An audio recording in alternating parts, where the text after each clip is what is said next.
ஆனா இப்பவே அவர் பேசிட்டு இருக்காரு, இந்த படம் முடிஞ்சோனே அடுத்து ஆரம்பிச்சிருவாங்க. எலக்ஷனுக்கு முன்னாடி இன்னொரு படம் வந்துரும் அப்படின்ட்டு ஒரு நரேட்டிவ் செட் பண்றதுக்கான காரணம் என்ன சார்? இல்ல அதோட அர்த்தம் என்ன அப்படின்னா, விஜய்க்கு அரசியல் களத்தின் மீது நம்பிக்கை போயிடுச்சு. அதனால மீண்டும் அவர் நடிக்க போயிடுவாரு.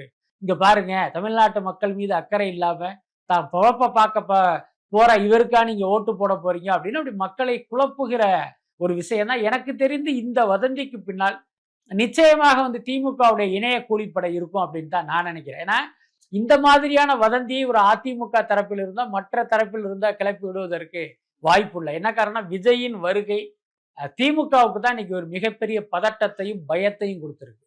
அப்ப எப்படியாவது விஜயை காலி பண்ணணும் அப்படிங்கிறது அவர்களுடைய நோக்கமாக இருப்பதால் இந்த மாதிரியான சில்லறைத்தனமான வதந்திகளை எல்லாம் அவங்க கிளப்பியிருப்பாங்கன்னு நான் நினைக்கிறேன். இது நம்மளுடைய அனுமானம் மட்டும் இல்லை.